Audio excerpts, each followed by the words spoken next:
जय हिंद साथियों, मैं हरि सिंह आज आपके सामने लेकर आया हूँ राजस्थान के भौगोलिक प्रदेश का वर्गीकरण। जैसा कि अपन पढ़ते हैं कि राजस्थान के भौगोलिक प्रदेश को अलग अलग भागों में बांटा गया है। किसी जगह मरुस्थल है, किसी जगह अरावली पर्वतमाला है, किसी जगह मैदानी भाग है, कहीं पर एक आड़ूती के पठार है। तो ये जो अपन पढ़ रहे हैं वो पहले किसने वर्गीकरण किया उसका, ठीक है ना। तो अपन उनका वर्गीकरण पढ़ेंगे कि तीन लोगों द्वारा तीन अलग अलग तरीके से उसका वर्गीकरण किया गया। फिर अपन अंतिम में जो एक राजस्थान का एक जो भौगोलिक प्रदेश पढ़ते हैं वो कहाँ से पढ़ते अपन।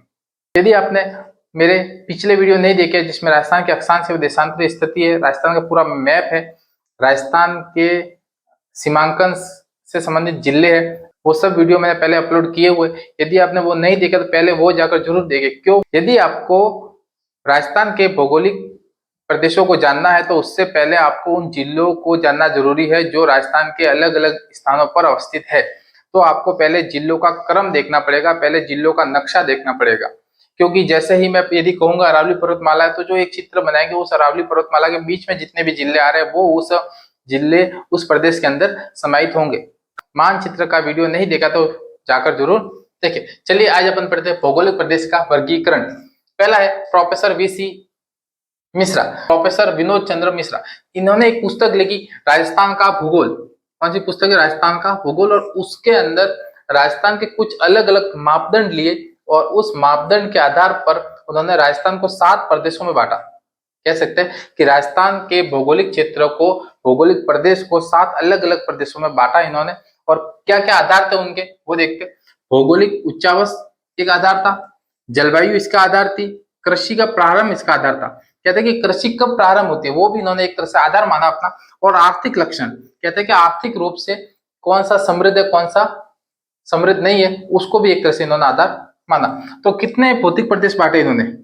7 भौतिक प्रदेशों के अंदर राजस्थान को विभाजित किया। और ये 7 भौतिक प्रदेश अपने सामने है, जिसमें पहला है नहरी क्षेत्र। कहते हैं कि ऊपर का गंगानगर हनुमानगढ़ वाला जो क्षेत्र है वो नहरी क्षेत्र इन्होंने माना। फिर कहते हैं पश्चिमी शुष्क मैदान, उसके जस्ट नीचे आता है जिसमें जैसलमेर, बीकानेर, जोधपुर, बाड़मेर वाला जो क्षेत्र है इसको क्या माना इन्होंने? पश्चिमी शुष्क प्रदेश माना। अर्ध शुष्क प्रदेश अरावली पर्वतमाला और पश्चिमी शुष्क प्रदेश के मध्य जो भूभाग है उसको अर्ध शुष्क मैदान माना इन्होंने, अरावली प्रदेश माना। पूर्वी कृषि औद्योगिक प्रदेश, कहते हैं कि अरावली पर्वतमाला के पूर्वी क्षेत्र के अंदर जो जयपुर संभाग वाला क्षेत्र है, भरतपुर संभाग वाला क्षेत्र है, उन्होंने उसको क्या माना? पूर्वी कृषि औद्योगिक प्रदेश। चंबल बीहड़ क्षेत्र, अब चंबल वाले क्षेत्र को भी अलग माना इन्होंने कि स्वयं मध्यपुर, धौलपुर, करौली, कोटा, बारा जो ये क्षेत्र है इसको चंबल बीहड़ क्षेत्र। और दक्षिणी पूर्वी कृषि प्रदेश, दक्षिणी पूर्वी यानी कि हाड़ौती के पठार के आसपास का जो भी कृषि प्रदेश है उसको भी इन्होंने अपने इस भूभाग में शामिल किया। तो ये पूरा का पूरा इसमें राजस्थान को इन्होंने सम्मिलित किया, ठीक है। तो ये 7 भौतिक प्रदेश थे। भौगोलिक उच्चावच, जलवायु, कृषि प्रारंभ, आर्थिक लक्षण, इनके आधार पर प्रोफेसर वीसी मिश्रा ने भौतिक प्रदेश को 7 भागों में बांटा, ठीक है। फिर अपन देखते हैं रामलोचन सिंह। क्या है? रामलोचन सिंह। और रामलोचन सिंह की एक पुस्तक है इंडिया ए रीजनल जियोग्राफी, पूरे इंडिया की एक तरह से जियोग्राफी के ऊपर एक बुक है। और उसके अंदर इन्होंने राजस्थान को 3 भागों के अंदर बांटा। आधार क्या माना? प्राकृतिक व सांस्कृतिक समानता।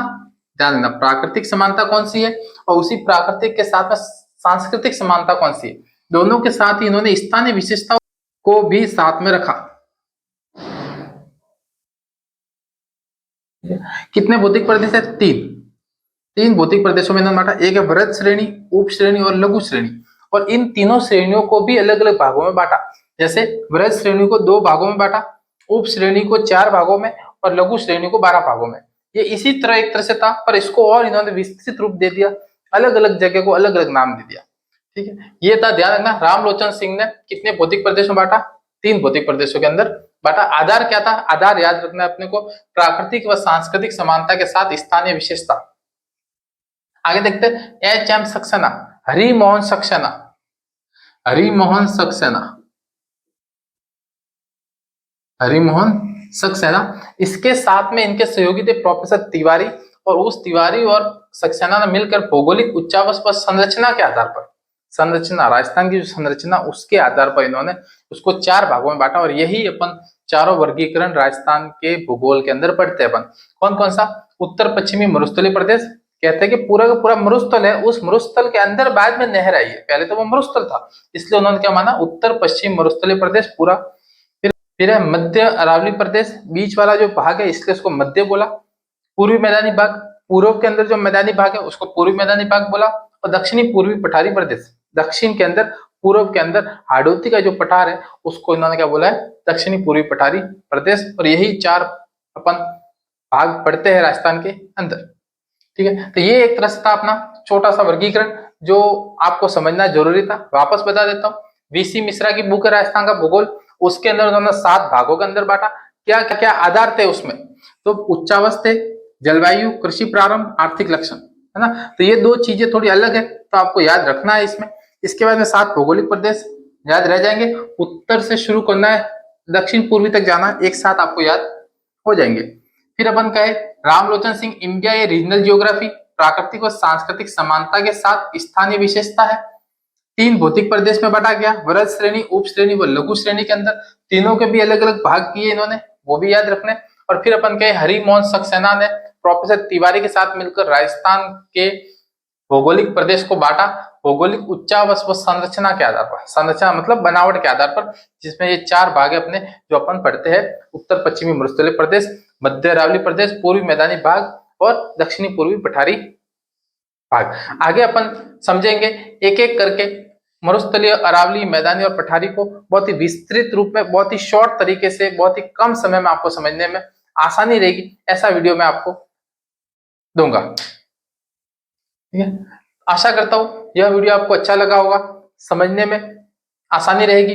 ये जानकारियां बहुत कम जगह उपलब्ध रहती है, फिर भी मैंने आपके लिए उपलब्ध करके एक तरह से एक निचोड़ दिया आपको कि अभी वर्तमान का जो पैटर्न है उस पैटर्न के आधार पर ये ऐसे प्रश्न पूछे जा सकते हैं। तो चलिए नेक्स्ट वीडियो में मिलते हैं, जहां पर राजस्थान के भौगोलिक प्रदेश की व्याख्या के साथ अपन आगे पढ़ेंगे। जय हिंद।